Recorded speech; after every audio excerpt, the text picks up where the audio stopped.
பரலோக ராஜ்யம் சமீபமாக இருக்கிறது. The kingdom of heaven is at hand என்று வசனம் சொல்லுகிறது. ஒவ்வொரு முழங்கால்களும் அவருக்கு முன்பாக முடங்க வேண்டும், ஒவ்வொரு நாவுகளும் அவரை அறிக்கை செய்ய வேண்டும். All the knee shall bow, all the tongue shall confess, Jesus is the Lord. ஒரு அல்லேலூயா சொல்லுமே. சங்கீதங்களின் புஸ்தகம் 18ஆம் அதிகாரம் 2வது வசனங்களை எல்லோரும் எடுத்துக்கொள்ளும், வாசிக்கலாம். கர்த்தர் என் கன்மலையும், கர்த்தர் என் கன்மலையும், என் கோட்டையும், என் கோட்டையும், என் இரட்சகரும், என் இரட்சகரும், என் தேவனும், என் தேவனும், நான் நம்பியிருக்கிற என் துருகமும், என் துருகமும், என் கேடகமும், என் கேடகமும், என் இரட்சணிய கொம்பும், என் இரட்சணிய என் கொம்பும், உயர்ந்த அடைக்கலமுமாய் இருக்கிறார். என் உயர்ந்த அடைக்கலமுமாய் இருக்கிறார். ஒரு அல்லேலூயா சொல்லுமே. அல்லேலூயா. இங்கே பாருங்கள், தேவனோட தாசனாகிய தாவீது சொல்லுகிறார், கர்த்தர் என் கன்மலை, கர்த்தர் என் கோட்டை, கர்த்தர் என் இரட்சகர், கர்த்தர் என் தேவன், கர்த்தர் என் துருகம், கர்த்தர் என் கேடகம், கர்த்தர் என் இரட்சணிய கொம்பு. ஒரு அல்லேலூயா சொல்லுமே. அல்லேலூயா. ஒவ்வொன்றாய் சொல்லி வருகிறார். அதிலே ஒரு 7வதாய் சொல்லுகிறார், கர்த்தர் என் இரட்சணிய கொம்பு. இன்னைக்கு தேவனோட செய்தி இரட்சணிய கொம்பு. இந்த கொம்பை குறித்து தான் இன்றைக்கு பார்க்க போகிறோம். கொம்பு என்றால் மீட்பின் ராஜா என்று அர்த்தமாம். கொம்பு என்றால் மீட்பின் ராஜா என்று அர்த்தமாம். அன்றைக்கே தாவீது அந்த மீட்பின் ராஜாவை எப்படி அழைத்திருக்கிறார் பாருங்க.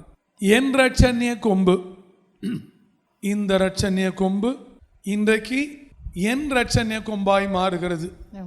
நீங்க சொல்லுங்க, இந்த இரட்சணிய கொம்பு, இந்த இரட்சணிய கொம்பு என் இரட்சணிய கொம்பாய் மாறுகிறது. என் இரட்சணிய கொம்பாய் மாறுகிறது.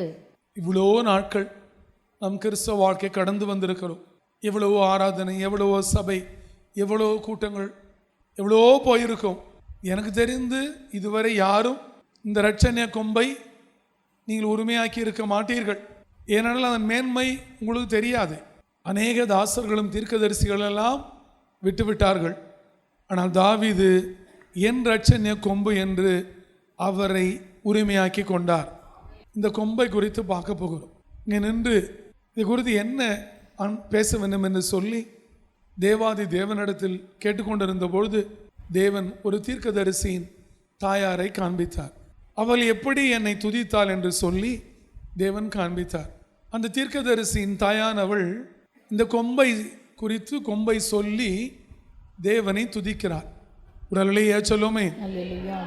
அந்த சகோதரிக்கு அநேக பாடுகள், அநேக உபத்திரவங்கள், அநேக நிந்தைகள், அநேக கஷ்டங்கள், அநேக அவமானங்கள், இது எல்லாவற்றையும் பார்த்து பார்த்து சகித்து கண்ணீர் விட்டு அழுது, ஏதாவது என் வாழ்க்கையில் நடந்து விடாத, ஏதாவது சர்வவல்லவர் ஒரு அற்புதங்களை செய்து விட மாட்டாரா என்று சொல்லி அநேக காலங்கள் இந்த சகோதரி காத்து கொண்டிருந்தார்.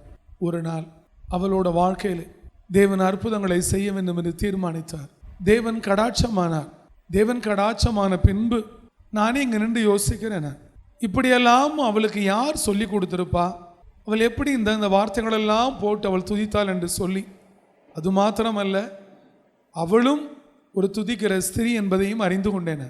அந்த சகோதரி துதிக்கிற பொழுது, இந்த ஸ்திரியானவள் துதிக்கிற பொழுது அநேக விதவிதமான வார்த்தைகளை போட்டு போட்டு அவள் தேவனை துதிக்கிறார். கடைசியாய் முடிக்கிற பொழுது கொம்பை குறித்து சொல்லி துதிக்கிறார். நானே யோசித்தேன், ஐயோ, அநேக தாசர்கள் எல்லாம் துதித்தார்களே, அவர்களெல்லாம் நாவில் இப்படிப்பட்ட வார்த்தைகள் வரவில்லையே. ஆனால் தேவனோட கடாட்சம் இறங்கி வந்த பின்பு இந்த ஸ்திரியானவள் எவ்வளவு அழகாய், எவ்வளவு தேவனை மகிமைப்படுத்தி துதிக்கிறாள் என்று சொல்லி அது துதிக்கிறதிலே ஒரு 2 வசனங்களை மாத்திரம்தான் பார்க்க போகிறோம். வேற யாரும் அல்ல, சாமுவேலின் தாயார் தான், சகோதரி அன்னாள் தான். யார் அவளுக்கு இந்த வார்த்தைகளை கொடுத்திருப்பா? எப்படி இவ்வளவு தேவனை மகிமைப்படுத்தி இந்த வார்த்தைகளெல்லாம் அவள் சொல்லி துதித்திருப்பாள் என்று யோசிக்கிற பொழுது ஒருபுறம் ஆச்சரியமும் ஒருபுறம் சந்தோஷமாக இருக்கிறது. 1 சாமுவேல் 2ஆம் அதிகாரம் 1 வசனம். அப்பொழுது அன்னாள் ஜெபம் பண்ணி, என் இருதயம் கர்த்தருக்குள் களி கூறுகிறது, என் இருதயம் கர்த்தருக்குள் களி கூறுகிறது, என் கொம்பு கர்த்தருக்குள் உயர்ந்திருக்கிறது, என் கொம்பு கர்த்தருக்குள் உயர்ந்திருக்கிறது. என் கொம்பு என்னது? என் கொம்பு. அவள் கர்த்தரிடத்தில் கேட்ட விண்ணப்பத்தின்படி தேவன் பதில் கொடுத்த உடனே தேவனோட கடாட்சம் இறங்கி வந்த பின்பு அன்னாள் ஜெபம் பண்ணி தேவனை துதிக்கிறார். ஜெபம் பண்ணி வாசிக்கலாம். அப்பொழுது அன்னாள் ஜெபம் பண்ணி என் இருதயம் கர்த்தருக்குள் களி கூறுகிறது, என் இருதயம் கர்த்தருக்குள் களி கூறுகிறது, என் கொம்பு கர்த்தருக்குள் உயர்ந்திருக்கிறது, என் கொம்பு கர்த்தருக்குள் உயர்ந்திருக்கிறது. அப்படியான ஒவ்வொருவரோட வாழ்க்கையிலும் இந்த கொம்பு உயர்ந்திருக்க வேண்டும். என் கொம்பு கர்த்தருக்குள் உயர்ந்திருக்கிறது, என் பகைஞரின் மேல் என் வாய் திறந்திருக்கிறது, உம்முடைய ரட்சிப்பினாலே சந்தோஷப்படுகிறேன். இப்படியாய் ஜெபம் பண்ணி அவள் தேவனை துதிக்கிறார். என் கொம்பு உயர்ந்திருக்கிறது. அதை சொல்லிவிட்டு இன்னும் அழகாய் அவள் அதிலே சொல்லுகிறாள். 9-10 வாசிக்கலாம்.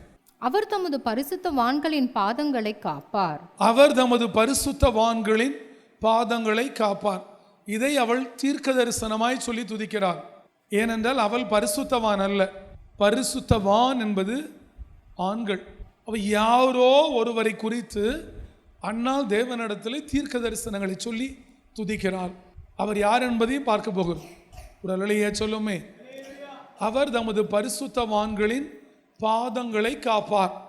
எல்லா பாதத்தையும் அல்ல, தேவன் எந்த பாதங்களை காக்க விரும்புகிறாரோ அந்த பாதம் எப்படிப்பட்டது? பரிசுத்தவான்களின் பாதம். அப்போ இந்த பாதத்தோடு நம்ம எங்கே நடந்து போனாலும் நடந்து வந்தாலும் அந்த பாதங்களை காக்கும்படியே இந்த கொம்பு எப்பொழுதும் கூட வரும். அவர் தமது பரிசுத்தவான்களின் பாதங்களை காப்பார். துன்மார்க்கர் இருளிலே மௌனமாவார்கள். பரிசுத்தவான்களின் பாதங்கள் எங்கே நடக்கிறது? பாதம் எங்கே போகிறது? என் ஊழியக்காரனோட பாதம் எங்கே போகிறது? ஐயோ, அதை காக்க வேண்டுமே என்று சொல்லி என்ன பண்ணுமாம்? அந்த கொம்பு மீட்பின் ராஜா கூட வந்து கொண்டே இருப்பாராம். ஒரு அலையே சொல்லுமே, பாதங்களை காப்பார். துன்மார்க்கர் இருளிலே மௌனமாவார்கள். பலத்தினால் ஒருவனும் மேற்கொள்வதில்லை.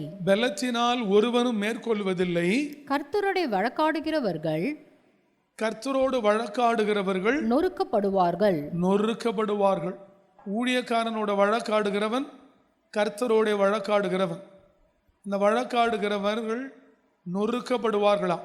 கர்த்தரோட வழக்காடுகிறவர்கள் நொறுக்கப்படுவார்கள். தேவன் நொறுக்க போகிறார். கர்த்தரோட வழக்காடுகிறவர்கள் நொறுக்கப்படுவார்கள். வானத்திலிருந்து அவர்கள் மேல்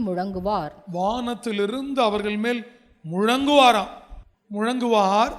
கர்த்தர் பூமியின் கடையாந்தரங்களை நியாயம் தீர்த்து தாம் ஏற்படுத்தின ராஜாவுக்கு பலன் அளித்து தாம் அபிஷேகம் பண்ணினவரின் கொம்பை உயர பண்ணுவார் என்று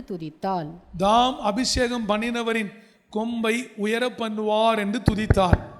ஒரு அல்லையே சொல்லுமே. முதல் வசனத்திலிருந்து 10 வசனமும் தேவனை மையப்படுத்தி சொல்லி அவள் துதித்தாள். ஜெபம் என்ன பண்றா? துதிக்கிறாள். என்ன சொல்லுகிறாள்? தாம் அபிஷேகம் பண்ணினவரின் கொம்பை உயர பண்ணுவார் என்று துதித்தாள். அப்படினால் யாரை குறித்து அவள் துதித்தாள்? அந்த அபிஷேகம் பண்ணினவர் யார்? யாரோட கொம்பு உயருகிறது? அன்றைக்கே பெத்தது சாமுவேலா இருந்தாலும் அன்றைக்கு அவள் துதித்தது தாவீதை குறித்து. அன்றைக்கு துதித்தது இயேசுவை குறித்து. ஏனென்றால் தாவீதின் கோத்திரத்தில் தான் இயேசு கிறிஸ்து வர வேண்டும் என்பது தேவனோட தீர்மானம். அது தாம் அபிஷேகம் பண்ணினவரின் கொம்பை உயர பண்ணுவார் என்று துதித்தாள். இப்படித்தான் ஒரு நாள் தேவன் ஈசாய்க்கு 8 பிள்ளைகள் இருந்தபொழுதும் அன்னாளின் மகனாகிய சாமுவேல் என்னும் பிள்ளையாண்டான் தீர்க்கதரிசி அனுப்பி 8 பேரிலே கடைசியாய் பிறந்த அவன் தகப்பனார் முதல் ஒவ்வொருவரையும் அனுப்பினார். அவர்களெல்லாம் ஒரே ஆசை, இவன் தான் இருப்பான். முதல் பையன் வாட்டசாட்டமாக இருக்கிறான், இவனோட கொம்பை தான் தேவன் உயர பண்ணுவார் என்று சொல்லி அனுப்பினார். இப்படி வரிசையாய் அனுப்பினார். ஒரே ஒருவனை மாத்திரம் அனுப்பவில்லை, அவர்தான் தாவீது. அப்பொழுதுதான் உண்மையிலே அண்ணால் எவ்வளோ பெரிய தீர்க்க தரிசன வார்த்தையை சொல்லியிருக்காள் பாருங்கள். அப்பொழுதுதான் சாமுவேல் கேட்கிறார், இவ்வளவுதான் அவன் குமாரர்கள்? இல்லை இல்லை, இன்னொருவன் ஆடு மேய்த்து கொண்டிருக்கிறான், அவனை அழைத்து அனுப்பு, அவன் வந்தால் தான் நான் புசிப்பேன் என்று சொல்லிவிட்டு சாப்பிடாமல் உட்கார்ந்து விட்டார். அழைத்து வருகிறார்கள். அவரை தேவன் அபிஷேகம் பண்ண சொல்லுகிறார். சாமுவேலும் அபிஷேகம் பண்ணினார். அதைத்தான் அன்னாள் சொன்னால், அபிஷேகம் பண்ணினவரின் கொம்பை உயர பண்ணுவார் என்று துதித்தார். இவள் எப்படி துதித்தாலோ, ஒரு நாள் தாவீது அபிஷேகம் பண்ணப்பட்ட பின்பு தாவீதோட கொம்பு உயர்ந்தபோது இதே போல தாவீதும் துதித்தார். அதோடு கூட அவர் ஒன்றை சேர்த்து கொண்டார். அல்லேலுயா. ஆமென். ஒரு அல்லேயா சொல்லுமே. அல்லேலுயா. எப்படி அன்னாள் துதித்ததை தாவீது துதித்தார். அன்னாள் சொன்ன தீர்க்க தரிசனம் எப்படி தாவீதுக்கு வந்தது, அந்த கொம்பை எப்படி தேவன் உயர்த்தினார், எவ்வளவு மேன்மை உள்ளது இந்த கொம்பு, எவ்வளவு மேலானது தேவனோட வார்த்தை. அபிஷேகம் எல்லாம் பண்ணின பின்பு ஒரு நாள் இஸ்ரவேலின் ஜனங்களுக்கு கொண்டாட்டமாய் தாவீது துதிக்கிறார். எப்படி துதிக்கிறார் பார்ப்போமா? சங்கீதங்களின் புஸ்தகம் 148 அதிகாரம் 13-14 வாசிக்கலாம். அவர்கள் கர்த்தரின் நாமத்தை துதிக்க கடவர்கள். துதிக்க கடவர்கள். ஒரு அலையே சொல்லுவோமே. அல்லேலூயா. உங்க வாழ்க்கையில இந்த கொம்பு உங்களோட இருக்கணும்னா முதல்ல தேவனை துதிக்கணும். நீங்க அவர்கள் கர்த்தரின் நாமத்தை துதிக்க கடவர்கள். அவருடைய நாமம் மாத்திரம் உயர்ந்தது. அவருடைய நாமம் மாத்திரம் உயர்ந்தது. இப்படிதான் துதிக்கணும். அவர் துதித்து துதித்து தான் தாவீது இவ்வளோதான் வாங்கி வச்சிருக்கிறார் போல. என் கண்மலை, என் கோட்டை, என் பலன், என் துருகம், என் ரட்சணிய கொம்பு. இப்போதான் தாவீது யோசிப்பார், ஓ என் ஆண்டவனோட தாயார் சொன்ன தீர்க்க தரிசனமான்னு சொல்லி. சொன்னது அன்னாலாய் இருந்தாலும் வார்த்தை தேவனுடையது. ஆமென். ஆனால் அவ்வளோ மனரம்யமா அந்த விண்ணப்பத்துக்கு பதில் கொடுத்தோன்னே எப்படி துதிக்கிறார். எப்பேற்பட்ட வார்த்தை அந்த நாவில தேவன் போடுகிறார் பாரு. அந்த நாவில் அப்படிப்பட்ட வார்த்தைகளை போட்டு துதிக்கிறார். அவருடைய நாமம் மாத்திரம் உயர்ந்தது. அவருடைய மகிமை பூமிக்கும் வானத்திற்கும் மேலானது. பூமிக்கும் வானத்திற்கும் மேலானது. ஒரு அல்லேலூயா சொல்லுமே. பூமியை விட வானத்தை விட மேலானது என்னது? தேவனோட மகிமை, க்ளோரி. ஒரு அல்லேலூயா சொல்லுமே. வானத்திற்கு மேலானது. அவர் தம்முடைய பரிசுத்தவான்கள் யாவருக்கும்.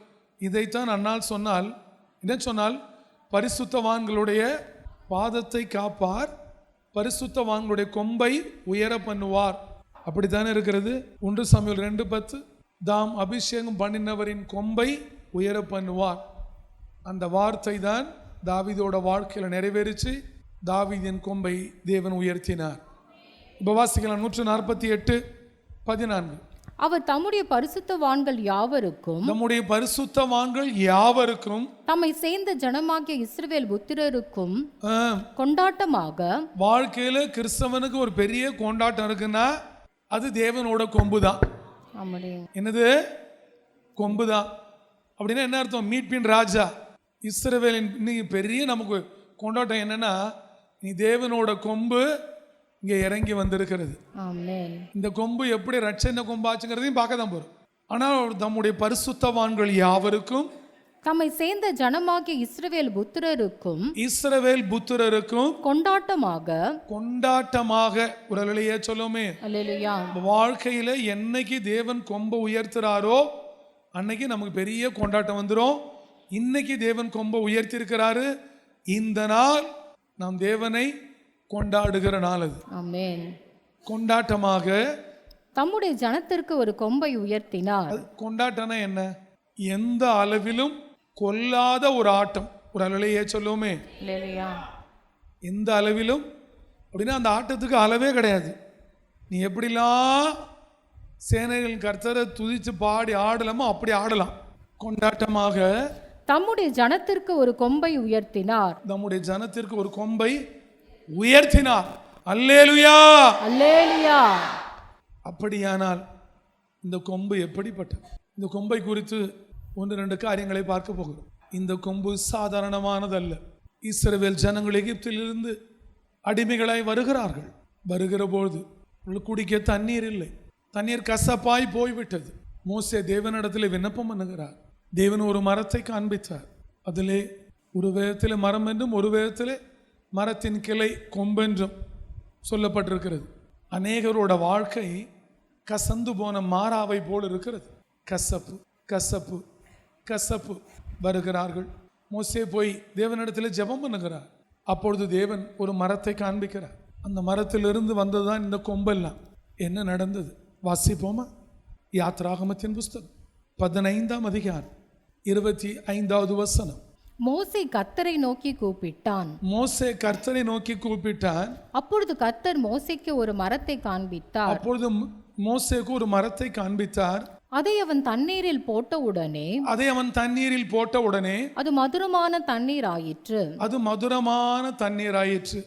அப்ப எப்பொழுது இந்த கொம்பு தண்ணீரில் போடப்படுகிறதோ, இந்த கொம்பு எப்பொழுது உன் வாழ்க்கையில் வருகிறதோ, இந்த கொம்பு எப்பொழுது உன் குடும்பத்தில் வருகிறதோ, எப்பொழுது இந்த கொம்பு உங்கள் பிள்ளைகளிடத்தில் வருகிறதோ, அன்றைக்கே உங்கள் வாழ்க்கை, உங்கள் குடும்பம், உங்கள் சரீரம், உங்கள் பிள்ளைகள் மதுரமாய் மாறிவிடுவார்கள். ஆமென். ஒரு அல்லேலூயா சொல்லுமே. அல்லேலூயா. உங்கள் வாழ்க்கையில் உன்னால் கொண்டாட முடியல, உன்னால் சந்தோஷமாக இருக்க முடியல அப்படின்னா உன் வாழ்க்கையில் இன்னும் கொம்பு வரலன்னு அர்த்தம். உன் வாழ்க்கையில் இன்னும் அந்த மரம் வரலன்னு அர்த்தம். தேவன் அந்த கொம்பை உயர்த்தலன்னு அர்த்தம். நீ நினைக்கிறது போல சாதாரணமானது அல்ல இந்த கொம்பு. உங்கள் வாழ்க்கையில் இந்த கொம்பு வந்தால்தான் உங்கள் வாழ்க்கை கொண்டாட்டமாய் மாறும். குடும்பத்தில் இந்த கொம்பு வந்தால்தான் உன் குடும்பம் கொண்டாட்டமாய் மாறும். உங்கள் பிள்ளைகள், உங்கள் தொழில், உங்கள் வியாபாரம், ஊழியத்தில் இந்த கொம்பு வந்தால்தான் இந்த ஊழியம் கொண்டாட்டமாக இருக்கும். ஒரு அல்லேலூயா சொல்லுமே. அல்லேலூயா. இன்னைக்கு இந்த ஊழியத்துக்கு ரட்சண கொம்பு வந்திருக்கிறது. இனி இந்த பூமியில இந்த ஊழியம் கொண்டாடப்படும். ஆமென். ஒரு மரத்தை காண்பித்தார். அதை அவன் தண்ணீரில் போட்டவுடனே அது மதுரமான தண்ணீர் ஆயிற்று. அது மதுரமான தண்ணீர் ஆயிற்று. தண்ணீர் எப்படி ஆயிற்றாம்? மதுரமாய் மாறிற்று. ஒரு பெரிய கசப்பான தண்ணீர். அநேகரோட வாழ்க்கை கசப்பு தான். அநேகருக்கு வாழ பிடிக்கல, அநேகருக்கு வேலைக்கு போனால் வேலைக்கு போக பிடிக்கல, அநேகருக்கு தொழில் செய்ய பிடிக்கல. இப்படி எல்லாரோட வாழ்க்கையிலும் பிள்ளை பெற்றவங்களுக்கு பிள்ளைய பிடிக்கல, பிள்ளைகளுக்கு பெற்றோரை பிடிக்கல. இப்படி எல்லாரோட வாழ்க்கையிலும் கசப்பு கசப்பு கசப்பு கசப்பு. ஏனென்றால் உங்கள் வாழ்க்கையிலே கொண்டாட்டமாய் இன்னும் கொம்பு வரவில்லை. இந்த கொம்பு என்னைக்கு வருகிறதோ அன்றைக்கு உன் வாழ்க்கையில் கொண்டாட்டம் வந்துவிடும். அன்றைக்கு உன் வாழ்க்கை மதுரமாய் மாறிவிடும். இந்த கொம்பு என்கிற மீட்பின் ராஜா உன் இருதயத்தில் உன் வாழ்க்கையில் வரணும்னா நீ எப்படி இருக்கணும்? தேவனோட தீர்க்கதரிசியின் சொல் கேட்குறவங்களா இருக்கணும். தேவனோட மனுஷனோட வார்த்தையை கேட்கிறவளா இருக்கணும். இல்லைன்னா என்னாகாது? வாழ்க்கை மதுரமாகாது. உங்கள் வாழ்க்கை உயர்த்தப்பட வேண்டுமானால், உங்கள் வாழ்க்கையிலே ஒரு பெரிய மீட்பு உண்டாக வேண்டுமானால், உங்கள் வாழ்க்கை கொண்டாட்டமாக இருக்க வேண்டுமானால், உங்கள் வாழ்க்கை ஆசீர்வாதமாக இருக்க வேண்டுமானால், என் ஜனமாகிய நீங்கள் ஒன்றை தெரிந்து கொள்ள வேண்டும். உங்கள் வாழ்க்கையிலே இந்த கொம்பு இறங்கி வர வேண்டும். மற்றொன்று, நீங்கள் தேவனோட மனுஷனின் வார்த்தைகளை கேட்கிறவர்களாய் இருக்க வேண்டும். அப்படி இருந்தால்தான் நீங்கள் இழந்து போனதை மீட்டுக்கொள்ள முடியும். உங்கள் வாழ்க்கையில் நீ எதை இழந்து போனாயோ, ஒவ்வொருவரும் ஒவ்வொரு விதமாக இழந்து போயிருக்கிறீர்கள். சிலர் நகையை இழந்து போயிருக்கிறார்கள், சிலர் பொண்ணை இழந்து போயிருக்கிறார்கள், சிலர் பொருளை இழந்து போயிருக்கிறார்கள், சிலர் சுகத்தை இழந்து போயிருக்கிறார்கள், சிலர் நன்மை இழந்து போயிருக்கிறார்கள், சிலர் சந்தோஷத்தை இழந்து போயிருக்கிறார்கள், சிலர் கற்பத்தின் கனி இழந்து போயிருக்கிறார்கள், சிலர் வாழ்க்கை இழந்து போயிருக்கிறார்கள், சிலர் தேவனோட ஆசீர்வாதத்தை இழந்து போயிருக்கிறார்கள். ஒவ்வொருவரும் ஒவ்வொன்றை இழந்து போய் தான் இங்கே உட்கார்ந்து இருக்கிறீர்கள். ஒவ்வொருவரும் கசப்பான வாழ்க்கையோடு தான் இருக்கிறீர்கள். உங்கள் வாழ்க்கையிலிருந்து கசப்பு மாற வேண்டும். நீங்கள் இழந்து போனதை மீட்க வேண்டும். அப்படியான அங்கே ஒரு மோசே இருக்க வேண்டும், அங்கே ஒரு கொம்பும் இருக்க வேண்டும். இன்றைக்கு முடிவு செய்து கொள். அவர் தம்முடைய ஜனத்திற்காக, தம்முடைய பரிசுத்தவான்களுக்காக ஒரு கொம்பை உயர்த்தினார். அது கொண்டாட்டமாய் உயர்த்தினார். அன்றைக்கு உயர்த்தப்பட்ட கொம்பு இன்றைக்கும் உயர்ந்து கொண்டு தான் இருக்கிறது. ஆனால் நம்முடைய வாழ்க்கையில் தான் நம்ம உயர்த்தப்படவில்லை, நம்முடைய குடும்பங்களில் உயர்த்தப்படவில்லை. நமக்கு கொண்டாட்டம் இல்லை, மகிழ்ச்சி இல்லை, சந்தோஷம் இல்லை, எல்லாம் போய்விட்டது. அப்படியானால் நீங்கள் முடிவு செய்து கொள்ள வேண்டும், உங்கள் வாழ்க்கையிலே, உங்கள் குடும்பங்களிலே இன்னும் இந்த கொம்பு வரவில்லை, இந்த கொம்பு இன்னும் உயர்த்தப்படவில்லை. அதனால தான் தாவீது அப்பயே கேட்டுக்கொண்டார். என்ன கேட்டார்? ஐயோ, கர்த்தர் என் ரட்சண்ய கொம்பு. ஒருவேளை என் ஜனமே, நீங்கள் எந்த சூழ்நிலைகளும் இருக்கலாம், உங்கள் வாழ்க்கையில் நீ எதை வேணாலும் இழந்து போயிருக்கலாம். ஆனால் அவைகளெல்லாம் எங்கே இழந்து போனாய், எங்கே விழுந்தாய், எங்கே விட்டுவிட்டது என்பதை நீ சொல்லிவிட வேண்டும். நீ சொன்னால்தான் தேவனுடைய மனுஷன் அங்கே இருந்து உங்களை எப்படி தூக்க முடியும், எப்படி நீங்கள் இழந்து போனதை மீட்க முடியும், இழந்து போனது எப்படி உங்கள் வாழ்க்கையில் திரும்ப கிடைக்கும் என்று சொல்லி தேவனிடத்தில் கேட்டு மோசே கூப்பிட்டது போல கூப்பிட்டு வாழ்க்கையில் இழந்ததை மீட்டு கொடுக்க முடியும். அன்றைக்கு தேவன் ஒரு மரத்தை காண்பித்தார். அதை அவன் தண்ணீரிலே போட்ட உடனே அது மதுரமான தண்ணீராய் மாறிற்று. இன்றைக்கு இந்த கொம்பு உங்கள் வாழ்க்கையில் வந்து விழுந்து விட்டால், இங்கே உயர்த்தப்பட்டிருக்கிற கொம்பு உங்கள் வாழ்க்கையிலே, உங்கள் சரீரங்களிலே, குடும்பங்களில் வந்துட்டா, இன்னைக்கு நீ கசந்து போன மாறாவை போல வந்திருக்கிற நீ இங்கிருந்து கிளம்பி போகிற பொழுது ஒரு பெரிய கொண்டாட்டத்தோடு உன் வாழ்க்கை மதுரமாய் மாறி போவாய். முடிவு செய். இன்னைக்கு ஒரு தீர்மானம் பண்ணு தேவனிடத்தில். ஆண்டவரே, உடைய ஜனங்களுக்காக நீ கொம்பை உயர்த்தினீர் என்று தாவீது சொல்லுகிறார். அது கொண்டாட்டமாய் தானே உயர்த்தினீர். நான் உம்மை தேடி வருகிறேனே, ஆனாலும் ஏன் என் வாழ்க்கையில் கொண்டாட்டம் இல்லை? ஏன் என்னால் கொண்டாட முடியல? குடும்பத்தோடு கொண்டாட முடியல, பிள்ளைகளோடு கொண்டாட முடியல. ஏன் வாழ்க்கையில் இன்னும் கசப்பு? ஏன் இருதயம் கசந்து போயிருக்கிறது? ஏன் என் நினைவுகளிலே கசப்பு? ஏன் என் வாயின் வார்த்தைகளிலே கசப்பு? ஏன் என் உதடுகளிலே கசப்பு? ஏன் என் சிந்தைகளிலே கசப்பு? பிறரோடு பழகிற பொழுது கசப்பு, பிறரோடு பேசுகிற பொழுது கசப்பு. மோசே இங்கே தான் இருக்கிறார், தாவீதும் இங்கே தான் இருக்கிறார். இந்த ஸ்திரீ சகோதரி குறித்து பேசுகிற போது அண்ணாலும் இங்கே தான் இருக்கும். யார் யார் செய்திக்கு வருகிறார்களோ அவர் நம்முடைய ஆலயத்தில் தான் இருப்பார்கள். இன்றைக்கு உங்களோட வாழ்க்கையில், உங்கள் குடும்பங்களிலே அந்த கொம்பு வந்து விழுந்து உயர்த்தப்பட்டால் முதலாக சந்தோஷப்படுகிறவர்கள் அவர்கள் தான். ஐயோ, தீர்க்க தரிசனம் நிறைவேறிற்றே, நான் தேவனை துதித்தது நிறைவேறிற்றே. அந்நாளுக்கு சந்தோஷம். தாவீதுக்கு பெரிய சந்தோஷம். ஐயோ, நம்முடைய ஜனங்களுக்காக தேவன் கொடுத்த கொம்பு நீ உயர்த்தப்பட்டதே, நீ கொண்டாட்டமாய் அல்லலியா சொல்லுகிறார்களே, அவருக்கு ஒரு பெரிய சந்தோஷம். அதை விட ஒரு பெரிய சந்தோஷம் மோசேவிற்கு.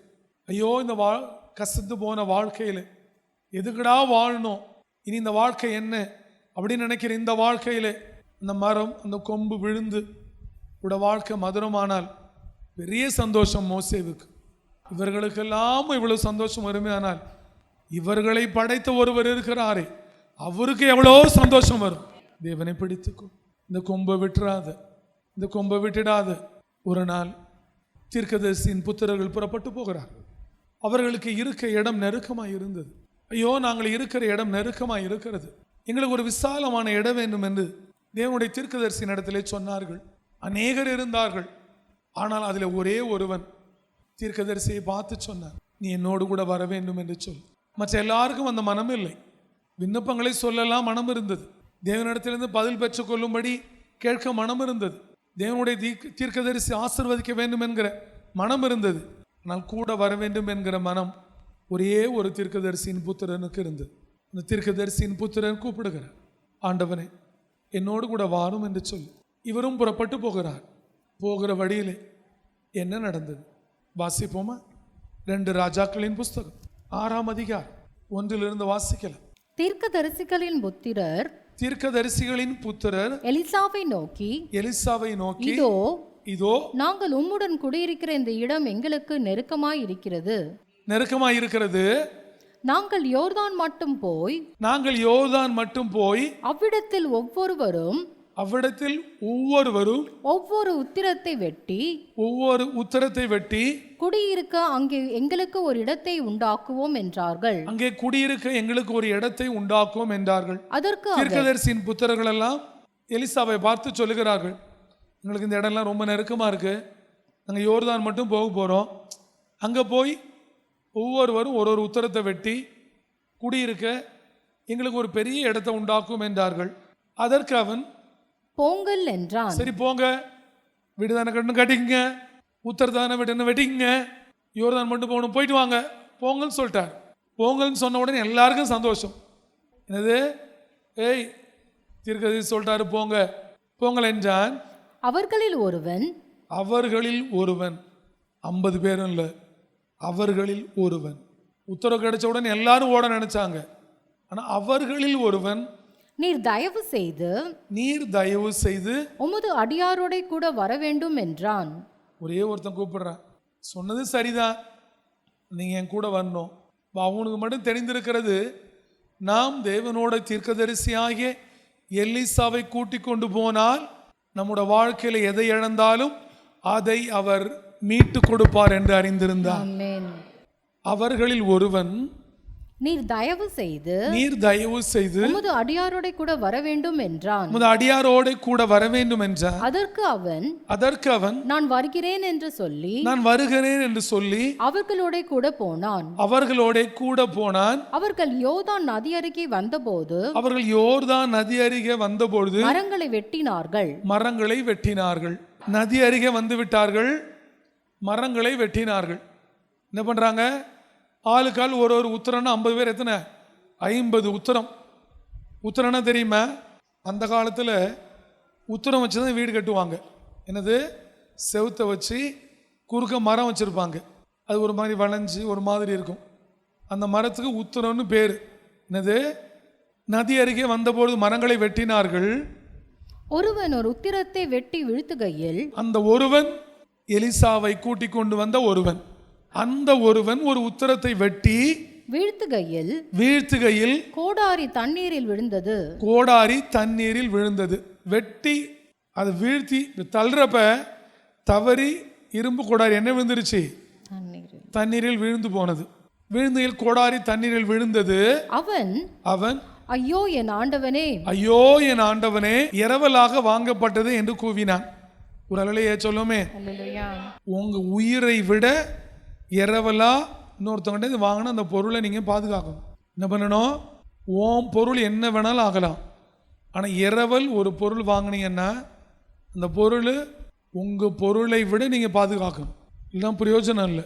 உன் மனம் எவ்வளவு பதறுகிறது பார். ஐயோ, அது இரவலாக வாங்கப்பட்டதே. என்னது? அது இரவலாக. ஐயோ, இன்னொருத்தவங்க கேட்டு வாங்கினே அவசரத்துக்கு என்று கூவினானா. கிறிஸ்தவன்னா எப்படி இருக்கணும்? இனி யாருக்கிட்டையாவது ஒரு பொருள், ஒரு பைக் இரவல் வாங்கினாலோ, ஒரு பேனா இரவல் வாங்கினாலோ, இல்லை ஒரு நகை இரவல் வாங்கினாலோ, அதை நீ தொலைச்சிட்டேன்னா நீ ஒரு நாள் பெரிய கணக்கு கொடுக்கணும். நீ அதுக்கு 100 மடங்கு திருப்பி செஞ்சாலும் சரி, பெரிய கணக்கு கொடுக்கணும். அவன் கூகுறானா. கூகுறதுன்னு என்ன புரியுதா? ஐயோ, போச்சே போச்சே போச்சே, இன்னொருத்தன் பொருளாச்சே. ஒருவன் உத்தரத்தை வெட்டி வீழ்த்துகையில் கோடாரி தண்ணீரில் விழுந்தது. அவன் ஐயோ என் ஆண்டவனே, என்ன கத்துறாரு? ஐயோ, இது அடுத்தவங்க பொருளாச்சே. அது 100 ரூபாயா இருக்கட்டும், 1 ரூபாயா இருக்கட்டும், இரவல் தான். அது கொடுக்க வேண்டிய கணத்தை நீ கொடுக்கலன்னா உன் வாழ்க்கை ஆசீர்வாதமா இருக்காது. நீ எங்க விழுந்து கிடக்கிறாயோ, எதை இழந்து போனாயோ, அதை தேவன் தூக்கிவிட மாட்டாரு. நீ மிகுந்த பாடுகளுக்குள்ளதான் வரணும். உன் பொருள் என்ன வேணாலும் பண்ணலாம். ஐயோ என் ஆண்டவனே, அது இரவலாக வாங்கப்பட்டதே என்று கூவினான். இரவல் வாங்கவே கூடாது. அப்படி வாங்கினா எப்படி வாங்குற அப்படி திருப்பி கொடுக்கணும். அப்படின்னா தான் நீ பைபிள் தூக்குறது லாய்க்கு. ஐயோ என் ஆண்டவனே, அது இரவலாக வாங்கப்பட்டதே என்று கூவினான். இரவலாக வாங்கப்பட்டது என்று கூவினான். எப்படி அழுது கத்திருப்பான், மனம் பதறி. இந்த கத்துல எலிசாவோட மனசே உடைஞ்சிருக்கும். அதுதான் உணர்வு, அதுதான் கிறிஸ்தவம். இனி என் ஜனமே, நீங்க யாருக்கிட்டையும் இரவல் வாங்கக்கூடாது. வாங்கினா அதை நீ பத்திரமா நீ திருப்பி கொடுத்துடணும். இல்லைன்னா வாங்கக்கூடாது. இல்லைன்னா தேவனோட ஆசீர்வாதம் இருக்கிறது உன்னை விட்டு போயிடும். அவன் ஐயோ என் ஆண்டவனே, அது இரவலாக வாங்கப்பட்டதே என்று கூவினான். என்று கூவினானாம். கதறா கூவினான் தேவனுடைய மனுஷன். அப்ப அந்த மாதிரி மற்றவங்க பொருளையும் தான் பொருள் மாதிரி யார் நினைக்கிறானோ அவங்களோட வாழ்க்கையில நீ தேவனோட கொம்பு இறங்கி வரப்போ. ஆமென். ஒரு அல்லேலூயா சொல்லுமே. அல்லேலூயா. மற்றவங்க பொருளையும் தான் பொருளை விட நேசிக்கிறது. உன் பொருள் 1.5 லட்சம் பொருளாக இருக்கும், அவன் பொருள் 1000 ரூபாயா இருக்கட்டும், அது இரவல் தானே. தேவனுடைய மனுஷன் வாசிக்கலாம். எங்கே விழுந்தது என்று கேட்டான். அவன் அந்த இடத்தை காண்பித்த போது ஒரு கொம்பை வெட்டி அதை அங்கே எறிந்து என்ன பண்ணுகிறார்? ஒரு கொம்பை வெட்டுகிறார். ஒரு கொம்பு. ஒரு அல்லேலூயா சொல்லுமே. அல்லேலூயா. ஒரு கொம்பை வெட்டி அதை அங்கே எறிந்து அதை தண்ணீரில் எரிந்து விடுகிறார். எப்படி கொம்பை வெட்டி போட்டு இரும்பு எப்படி மிதக்கும்? அது மீட்பின் ராஜா என்கிற கொம்பு.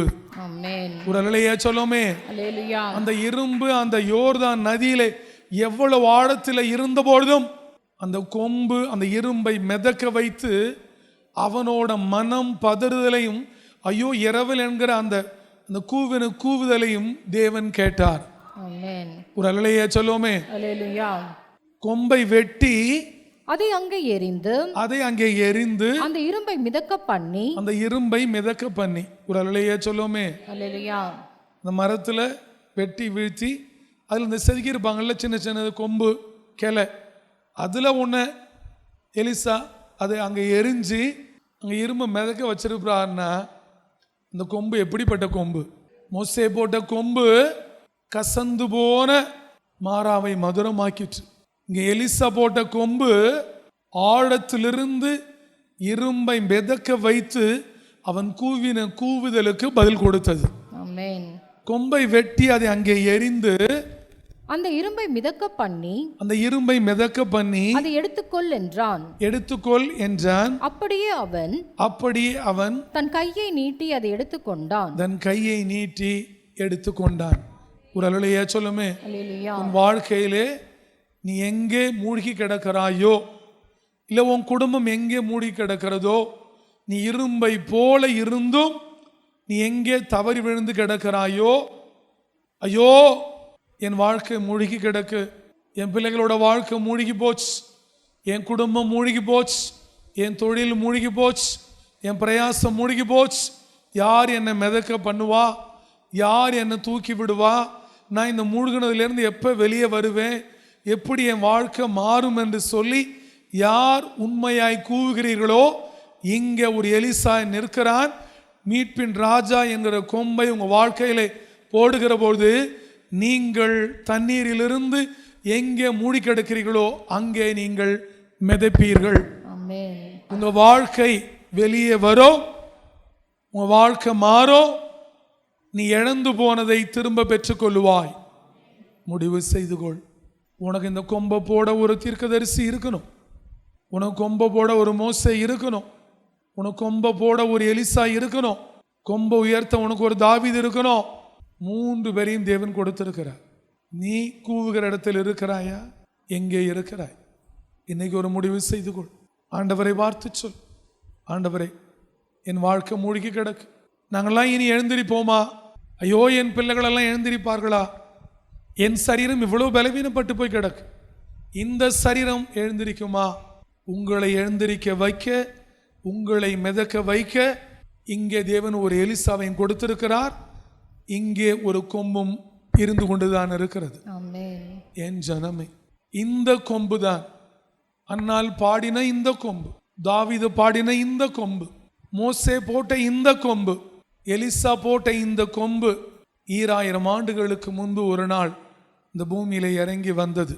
அந்த கொம்புதான் இரட்சண கொம்பாய் மாறின இயேசு கிறிஸ்து. ஒரு அல்லேலூயா சொல்லுமே. இங்கெல்லாம் கொம்பாய் இருந்தது. அந்த கொம்பு ஒரு நாள் மரியாளின் வயிற்றில் இந்த கொம்பு பிறந்து எனக்கு தெரிந்து 8ஆம் நாள் என்று நினைக்கிறேன். அந்த நாளிலே அந்த கொம்பை தூக்கி கொண்டு புருஷன் மனைவி இருவருமாய் புறப்பட்டு தேவாலயத்திற்கு வருகிறார்கள். அந்த கொம்பை தான் ஒருவர் பார்த்து அவர் கண்களுக்கு இந்த கொம்பு இரட்சணமாய் காணப்பட்டது. அன்றைக்கு அந்த கொம்பு இரட்சண கொம்பாய் மாறி போனது. வாசிப்போமா? லூக்கா எழுதின சுவிசேஷ புஸ்தகம் 2ஆம் அதிகாரம் 30, 31, 32 வாசிக்க கேட்கலாம். புறஜாதிகளுக்கு பிரகாசிக்கிற ஒளியாகவும், பிரகாசிக்கிற ஒளி. ஒரு அல்லேலூயா சொல்லுமே. இந்த கொம்பு மரியாளின் வயிற்றில் வந்த பிறகு புறஜாதிகளுக்கு பிரகாசிக்கிற ஒளியாகவும், உம்முடைய ஜனமாகிய இஸ்ரவேலுக்கு மகிமையாகவும் தேவரீர் சகல ஜனங்களுக்கும் முன்பாக ஆயத்தம் பண்ணின. தேவரீர் பிதாவை பார்த்து சொல்லுகிறார். யார் சொல்லுகிறார்? சிமியோன் சொல்லுகிறார், தேவரீர் சகல ஜனங்களுக்கு முன்பாக ஆயத்தம் பண்ணின உம்முடைய இரட்சணியத்தை என் கண்கள் கண்டது என்றான். என் கண்கள் கண்டது என்றான். அந்த கொம்புதான் இறங்கி வந்தபொழுது சிமியோனின் கண்களுக்கு அது எப்படி இருந்ததாம்? இரட்சணியமாய் இருந்ததாம். அந்த இரட்சணியம்தான் இன்றைக்கு மோசேவோட கைகளிலே, எலிசாவோட கைகளிலே, தாவீதோட கைகளிலே அன்னாள் பாடின அந்த கொம்பு 2000 ஆண்டுகளுக்கு முன்பு இரட்சணியமாய் மாறினது. அதை என் கண்கள் கண்டது என்ற என் ஜனமே, இந்த இரட்சணியத்தையும் இந்த கொம்பையும் எப்பொழுது பார்க்க போகிறார்? இன்னைக்கு உன் கண்கள் காண வேண்டும், உன் கண்கள் காண வேண்டும். இந்த கொம்பு இரட்சணியமாய் மாறினது. ஒருவேளை இன்றைக்கு நீ பார்க்க விரும்புவாயானால் இது உன் வாழ்க்கையிலே பிரகாசிக்கிற ஒளியாய் மாறும். இது உன் வாழ்க்கையிலே ஒரு பெரிய மகிமையாய் இருக்கும். நீயும் இந்த இரட்சணியத்தை காண வேண்டும், இந்த இரட்சணிய கொம்பை காண வேண்டும். எல்லாரும் கைகளை உயர்த்து. இயேசுவே, இயேசுவே, அன்றைக்கு தாசர்கள் சொன்ன கொம்பு சிமியோன் கண்ட இரட்சணியம் இதை நாங்கள் சேர்த்து இரட்சணிய கொம்பாய் தாவீது எனக்கென்று சொன்னது போல நாங்களும் எனக்கென்று சொல்லி இந்த இரட்சணிய கொம்பை இன்றைக்கு நாங்கள் காண வேண்டும். பெரிய மகிமையான காரியங்கள் எல்லாம் இந்த கொம்பிலே தேவன் வைத்திருக்கிறார். இந்த இரட்சணியத்தை என் கண்கள் கண்டது என்று சொல்லுகிறார். ஒரு நாள் அல்ல, 2 நாள் அல்ல, அநேக நாள் அவர் தேவாலயத்தில் காத்து கொண்டே இருந்தார். ஒரு நாள் வரும் என்று சொல்லி அந்த நாள் வந்தது. இவர்களுக்கு ஒன்றும் புரியவில்லை. மரியாளின் கணவருக்கு புரியவில்லை. ஆனால் இவர் அந்த குழந்தையை கையிலே வாங்கி அதை வானத்திற்கு நேராய் காண்பித்து இந்த இரட்சணியத்தை என் கண்கள் கண்டது என்று சொன்னார். என் ஜனமே, இன்றைக்காவது இந்த இரட்சணிய கொம்பை நீ பார்க்க வேண்டும். இந்த இரட்சணியத்தை உன் கண்கள் காண வேண்டும். உன் வாழ்க்கை ஆசீர்வதிக்கப்பட வேண்டும். கசந்து போன வாழ்க்கை போதும், மூழ்கி கிடக்கிற வாழ்க்கை போதும், கொண்டாட்டம் இல்லாத வாழ்க்கை போதும். இன்றைக்கு உன் வாழ்க்கை கொண்டாட்டமாய் மாற வேண்டும். இன்றைக்கு உன் வாழ்க்கை மதுரமாய் மாற வேண்டும். உன் பிள்ளைகள் மதுரமாய் மாற வேண்டும். எங்கே மூழ்கி கிடக்கிறாயோ அந்த இடத்திலிருந்து இன்றைக்கு தேவன் உன்னை மிதக்க செய்யும்படி தூக்கிவிட வேண்டும். இன்னும் அழகாய் வேதம் சொல்லுகிறது, இந்த கொம்பு இன்றைக்கு எதற்கு 2000 ஆண்டுகளுக்கு முன்பு வந்ததென்றும் இன்றைக்கு இந்த ஆலயத்திற்கு எதற்கு வருகிறது என்றும் நாம் பார்க்க போகிறோம். இந்த வசனங்களை வாசித்து நாம் ஜெபிக்க போகிறோம். லூக்கா எழுதின சுவிசேஷ புஸ்தகம் எல்லோரும் எடுத்துக்கொள்ளுங்கள். 1ஆம் அதிகாரம் 74-75 வாசிக்க கேட்கலாம். தமது ஜனத்தை சந்தித்து மீட்டுக்கொண்டு, அதைத்தான் வல்லுநர்கள் எல்லாம் சொல்லுகிறார்கள், அவர் மீட்பின் ராஜா என்று சொல்லி. இந்த கொம்புக்கு என்ன அர்த்தம்? மீட்பின் ராஜா. ஒரு அல்லேலூயா சொல்லுமே. இயேசு என்கிற இந்த இரட்சணிய கொம்பு இந்த பூமிக்கு எதுக்கு வந்தது? நம்முடைய ஜனத்தை சந்தித்த ஜனங்களை மீட்டு கொள்ள. ஒரு அல்லேலூயா சொல்லுமே. அந்த இரட்சணிய கொம்பு தான் இந்த பலிபீடத்திற்கு வந்திருக்கிறது. உங்களை சந்திக்க, உங்களை மீட்டு கொள்ள. யார் ஒப்பு கொடுக்கிறீர்களோ உங்களை சந்திப்பார், உங்களை மீட்டுக் கொள்வார். அது மட்டும் இல்லை, வாசிக்கலாம். தமது ஜனத்தை சந்தித்து மீட்டுக்கொண்டு நம்முடைய சத்துருக்களின் என்றும் நம்மை பகைக்கிற யாவருடைய கைகளின் என்றும் நம்முடைய சத்துருக்கள் யார் இருக்கிறார்களோ அவங்களிடத்திலிருந்தும் நம்மை ரட்சிக்கும்படிக்கு, நம்மை பகைக்கிறவன் யார் இருக்கிறானோ அவனோட கைகளிலும் இருந்து நம்முடைய சத்துருக்களின் என்றும் நம்மை பகைக்கிற யாவருடைய கைகளில் நின்றும். நம்முடைய சத்துருக்கள் யார், நம்ம பகைக்கிறவள் யார், அது ஒரு பெரிய பிரசங்கம் ஆயிடும்.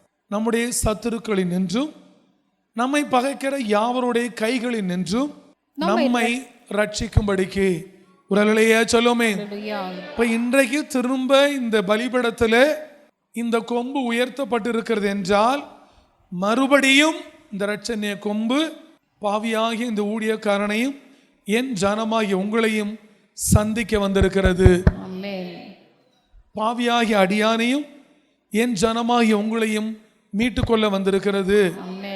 இந்த இரட்சணிய கொம்பு இன்றைக்கு வந்திருக்கிறது என்றால் நம்முடைய சத்துருக்களினின்றும் நம்மை பகைக்கிற பொல்லாதவனுடைய கைகளிலிருந்து நம்மை ரட்சிக்கும்படி வந்திருக்கிறது. ரட்சிக்கும்படிக்கு தம்முடைய தாசனாகிய தாவீதின் வம்சத்திலே நமக்கு இரட்சணிய கொம்பை ஏற்படுத்தினார். நமக்கு பிதாவாகிய தேவன் ஒரு இரட்சணிய கொம்பை ஏற்படுத்தினார். அந்த ஏற்படுத்தின கொம்புதான் மரியாளின் வயிற்றில் பிறந்து வந்த கொம்பு. அதை என்றைக்கு சிமியோன் கண்டாரோ அன்றைக்கு அது இரட்சணிய கொம்பாய் மாறினது. அந்த கொம்பை இன்றைக்கு முடிவு செய்து கொள், அது உனக்கும் எனக்கும் ஏற்படுத்தி வைத்திருக்கிறார். இந்த கொம்பை உன் வாழ்க்கையிலும் என் வாழ்க்கையிலும் நாம் ஏற்றுக்கொள்கிற பொழுது நம்மை சந்தித்து இன்றைக்கு நம்மை மீட்டு கொள்ளுவார். நமக்கு ஏற்படுத்தின கொம்பை நம்ம விட்டுறக்கூடாது. ஒருவேளை நேற்று வரை இது உனக்கு தெரியாமல் இருக்கலாம், இன்னைக்கு தேவன் தெரியப்படுத்தி இருக்கிறார். நமக்கு ஏற்படுத்தின கொம்பு, உங்க ஊழியக்காரனுக்கு ஏற்படுத்தின கொம்பு, எலிசாவை போல இருக்கிற உன் ஆண்டவனுக்கு ஏற்படுத்தின கொம்பு, எலிசாவோடு இருந்த தீர்க்கதரிசியின் புத்திரர்களுக்கு ஏற்படுத்தின கொம்பு, மோசேவுக்கு ஏற்படுத்தின கொம்பு, மோசேவோடு இருந்த ஜனங்களுக்கு ஏற்படுத்தின கொம்பு, இன்னைக்கு பால் ஜோசப்புக்கும் அவனோடு கூட இருக்கிற ஜனங்களுக்கும் ஏற்படுத்தின கொம்பு. இந்த இரட்சணிய கொம்பை விட்டுறாத, இந்த கொம்பை சந்திக்காம போயிடக்கூடாது. தேவன் நமக்காக ஒரு கொம்பை ஏற்படுத்தி வைத்திருக்க, அது இரட்சணிய கொம்பு, தாவீதின் வம்சத்தில் வந்த கொம்பு.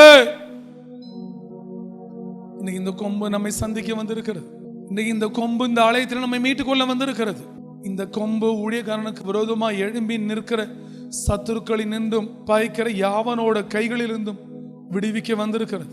விட்டு விடாதே, விட்டு விடாதே, இந்த இரட்சணிய கொம்பை விட்டு விடாதே. கண்களை மூடி ஒப்புக்கொடு. இரட்சணிய கொம்பை என் வாழ்க்கையிலே வா என்று கூப்பிடு. இரட்சணிய கொம்பே என்னை இன்றைக்கு சந்தியும் என்று கூப்பிடு. இரட்சணிய கொம்பே என்னையும் என் குடும்பங்களையும் மீட்டுக்கொள்ளும் என்று சொல். இரட்சணிய கொம்பே என் ஆலயத்தில் எப்பொழுதும் இரும். இரட்சணிய கொம்பே உடைய ஊழியக்காரனோடு உடைய வருகை வரையிரும். ஒப்புக்கொடு. நீங்கள் இந்த இரட்சணிய கொம்போடு தான் போக வேண்டும். எங்கே போனாலும் எங்கே வந்தாலும் உங்களோடு கூட நடந்து வருகிற கிறிஸ்து என்கிற இரட்சணிய கொம்பு, மீட்பின் ராஜா உங்களோடு கூட வருவார். உங்களை ஒருவனும் அசைப்பதில்லை. ஒப்புக்கொடு, ஒப்புக்கொடு. சீக்கிரமா இரட்சணிய கொம்பு, தாவீதின் வம்சத்தில் ஏற்படுத்தின இரட்சணிய கொம்பு ஆயத்தமா இருக்கு. அவர் உன்னை சந்திக்கணும். ஒருவேளை நீ சந்திக்க முடியலனாலும் பரவாயில்ல, அவர் உன்னை சந்திக்கணும். அவர் உன்னை மீட்டுக் கொள்ள வேண்டும். ஒப்புக்கொடு. உன் பிள்ளைகளை ஒப்புக்கொடு, உன் ஊழியங்களை ஒப்புக்கொடு, உன் குடும்பங்களை ஒப்புக்கொடு, உன் புருஷனை ஒப்புக்கொடு, உன் மனைவியை ஒப்புக்கொடு, உன்னை பெற்றார்களை ஒப்புக்கொடு, நீ பெற்றவர்களை ஒப்புக்கொடு, உன் பிரயாசங்களை ஒப்புக்கொடு, உன் வேலை, உன் காரியங்கள் எல்லாவற்றையும் ஒப்புக்கொடு.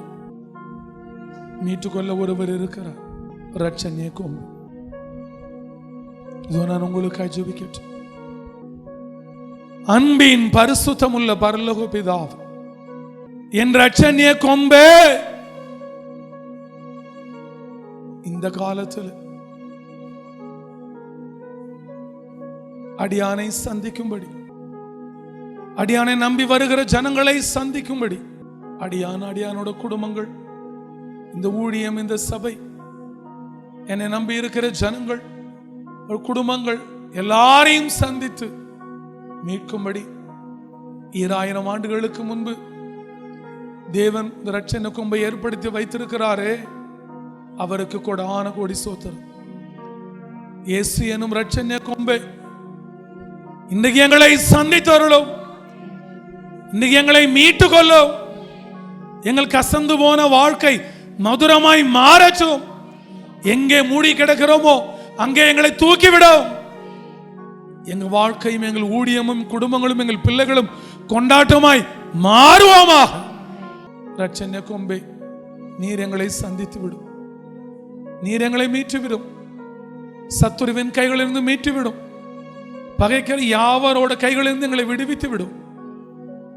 இரட்சணிய கொம்பே, உம்முடைய வருகை வரை எங்களோடு இரு. இரட்சணிய கொம்பே, இந்த பலிபீடத்தில் எப்பொழுதும் இரு. ரட்சண்ய கொம்பே உடைய அடியானோடு எப்பொழுதும் மாறும். என் ஜனங்களோட இரம்.